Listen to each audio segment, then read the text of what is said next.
Vincennes avec un grand L. Une série de podcasts imaginés par la ville de Vincennes à l'occasion de la Journée internationale des droits des femmes.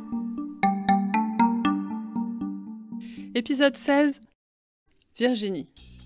Femme, journaliste, maman, Virginie Legour assume toutes les casquettes. Mais pour elle, pas question d'offrir une image trop lisse.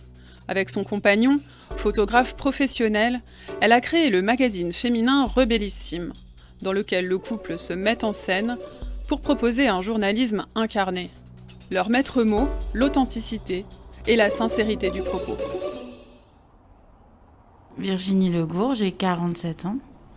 J'ai 2 enfants et j'habite à Vincennes depuis 2005.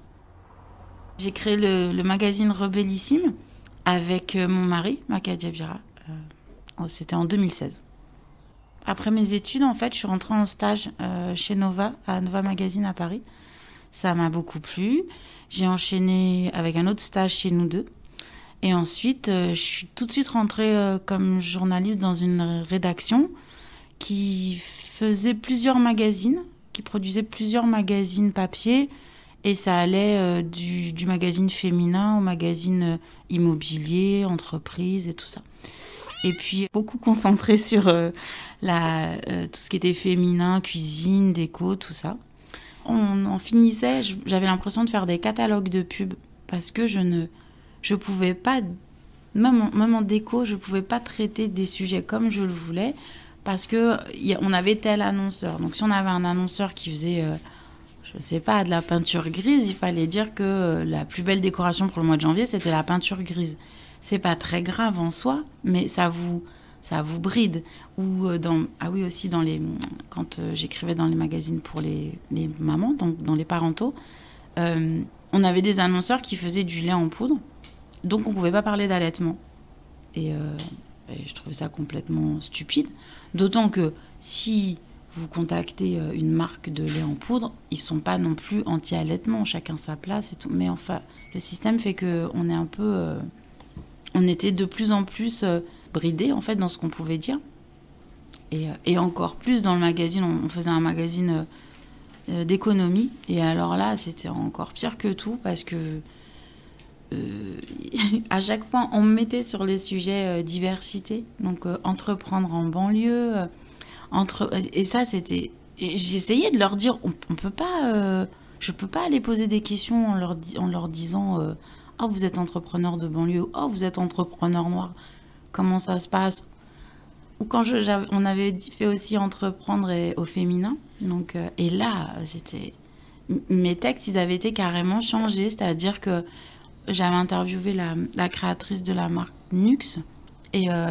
elle me dit oui, tout se passe bien avec mon mari, mes enfants, je jongle et tout.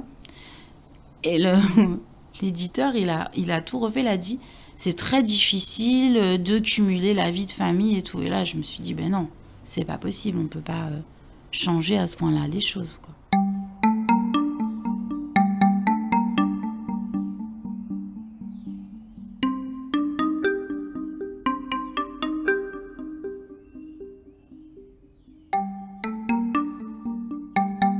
Je suis restée à peu près 10 ans et je me suis rendu compte que dans la presse féminine, c'était une sous-presse déjà, considérée comme une sous-presse, et que c'était pas le reflet de ce que je vivais dans la société. C'était très...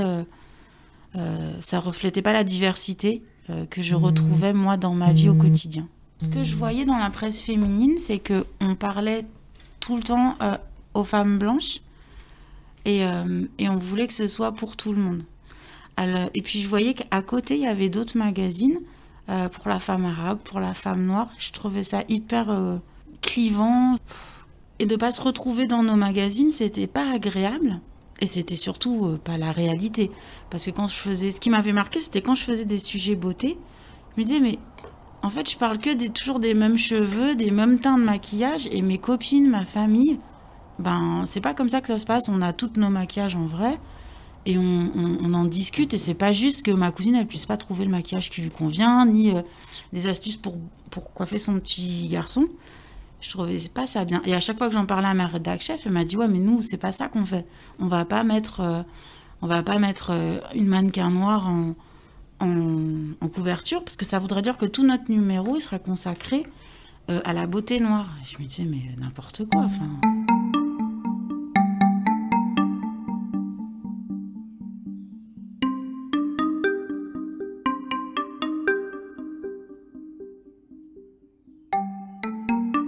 Du coup, on a eu l'idée avec Maca de créer ce magazine qui nous ressemblait plus et qui créait en ligne plus de proximité avec les lecteurs. Le but, c'était ça. On comprenait pas ce que je voulais faire. On me dit, mais donc vous voulez faire un magazine interculturel, vous voulez faire un magazine militant. Non, je vais pas faire un magazine militant.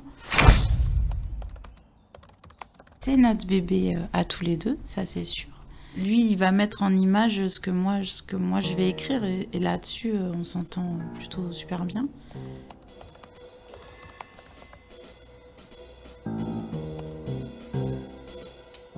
Le journaliste, on le voit jamais dans le magazine, bon, c'est aussi normal, parce qu'on a une déontologie qui fait qu'on doit rester objectif et neutre.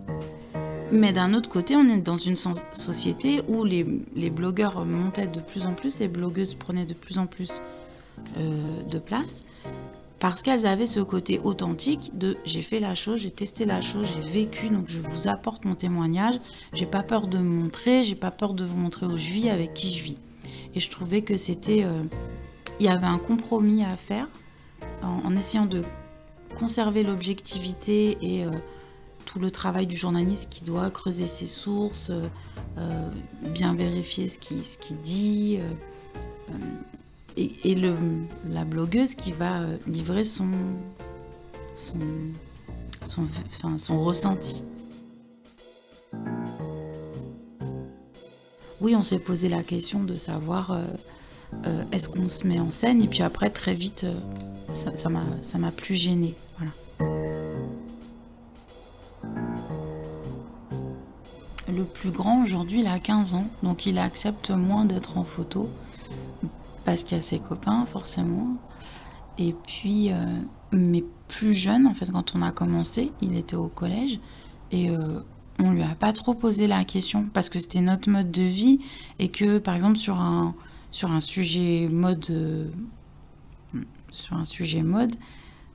dans le magazine, je vais pas vouloir distinguer mode homme, mode femme, mode jeune. Donc si j'ai une thématique blouson, je vais parler des blousons pour toute la famille. Et du coup, si je reçois un blouson pour en ce qu'on appelle nous des shopping ou des testings, je vais lui faire mettre et son père il va le prendre en photo si on trouve que ça lui va bien. Donc il n'a pas eu trop le choix finalement. Comme aujourd'hui il est plus grand, il va nous dire non tout de suite. Et le petit, alors lui, forcément, on lui pose pas du tout de questions. Et puis comme j'ai eu le petit, en fait, je souffre d'endométriose, donc j'étais pas censée avoir un autre enfant. Et donc, on voulait vraiment un second enfant, mais j'ai compris tardivement ce que c'était l'endométriose, parce que les 7 ans qu'il faut attendre, je les ai effectivement attendus. Et partout on me disait oui, vous allez bien, vous inquiétez pas, tout va bien. Et vous vous dites je vais bien, mais j'ai pas 2 enfants du coup. Mais tout le monde me disait non, tout va bien, tout va bien. Du coup je suis allée au fameux hôpital, je sais plus le nom, pour faire cette échographie qui révèle ou non l'endométriose. Et là l'échographe il me dit mais je sais pas, mais vous me faites penser à une femme qui attendra un enfant et qui le saurait pas. Et je lui dis ouais, ça, vraiment, j'étais vraiment pour le coup très tendue. Je dis moi ça me fait pas rire. Et c'est tendu. Et puis je vois sa tête et tout qui change et il tourne l'écran. Il me dit vous voyez, il est là le petit bébé et tout. Et donc c'était une joie, enfin une surprise. C'était vraiment du bonheur. Et du coup je me suis dit Sonny, donc le second qui va avoir 3 ans. Il va m'aider à parler aux femmes de ce problème-là, à parler aux mamans qui ont peut-être qui ont un enfant de 3 ans mais qui ont plus de 40 ans. Enfin, d'aborder plein de sujets et ça me gêne pas du tout de le mettre en scène, de le laisser prendre en photo par son papa, ça me gêne pas.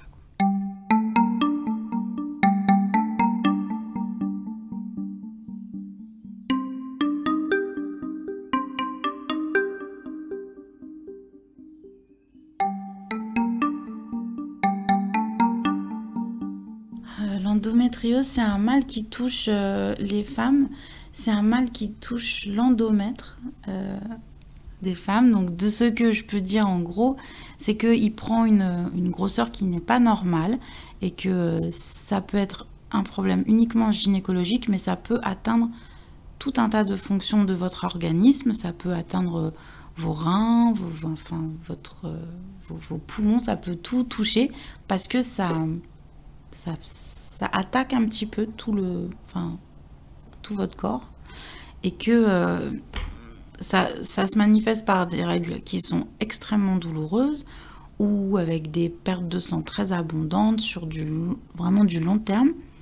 Et que quand les femmes vont consulter leur gynéco pour leur dire ça, les gynécos n'étaient pas ou ne sont pas encore forcément tous formés. Et qu'ils vont vous dire, madame, c'est normal d'avoir mal, madame, vous stressez peut-être beaucoup, donc on va vous mettre sous pilule, ça va aller. Puis finalement, vous êtes sous pilule et ça va pas mieux. Donc il y a tout un parcours jusqu'à ce que vous trouviez le bon médecin qui vous dise, peut-être vous souffrez de ça, il faut que vous alliez à l'hôpital Saint-Joseph, voilà, j'ai retrouvé le nom, faire cette échographie. Moi, ça a duré de 2009 à 2018, donc c'est 9 ans. Et je suis pas tombée sur le médecin j'ai pas vu un médecin qui m'a dit peut-être c'est l'endométriose. Ça, c'est le réveil de bébé.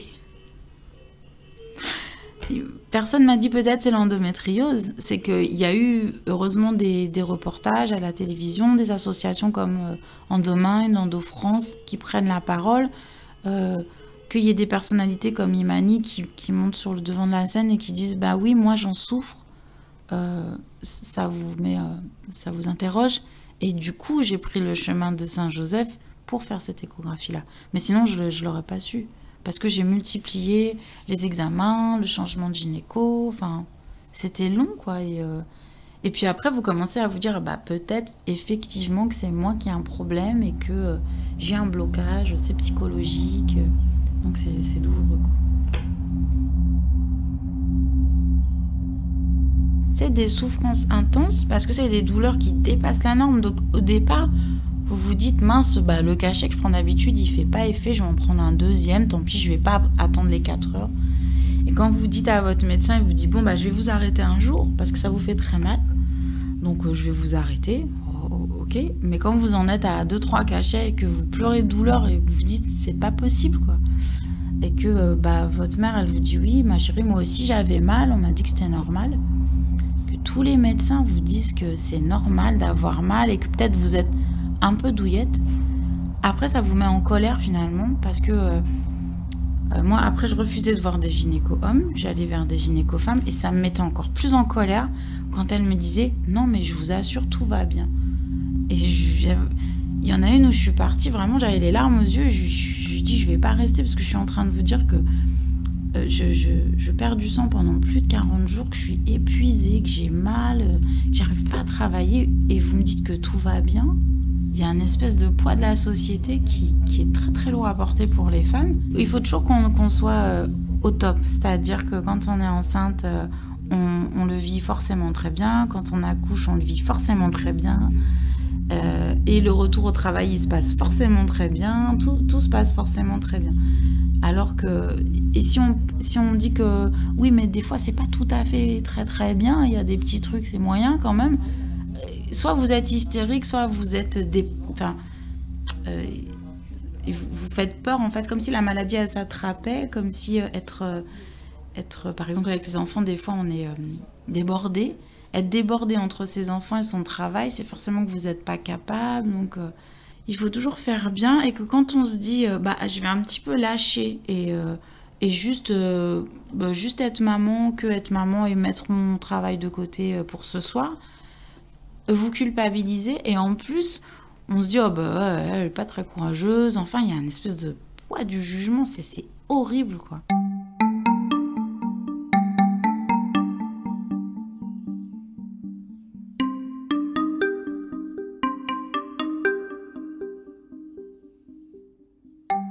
Malheureusement, parfois entre femmes, on montre tellement pas nos faiblesses et nos failles qu'on arrive à se mettre en concurrence quand on n'en a pas vraiment besoin, et qu'en plus qu'on arrive à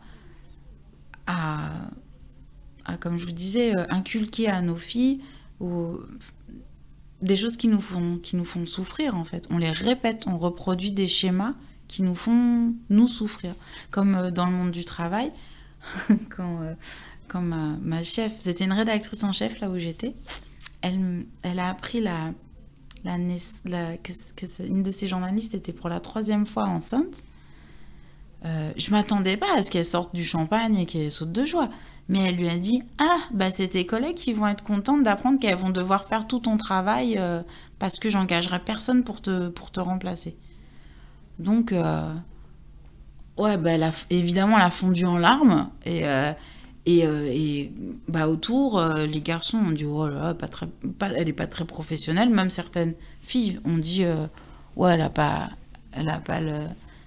la carrure, quoi. » Et je trouvais ça d'une violence.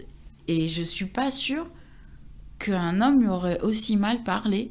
Parce que peut-être qu'il aurait mâché. Enfin, je suis pas sûre. Mais parfois, les femmes, elles sont violentes entre elles. Et ça, faudrait aussi que ça cesse, quoi. Ça nous aide pas du tout.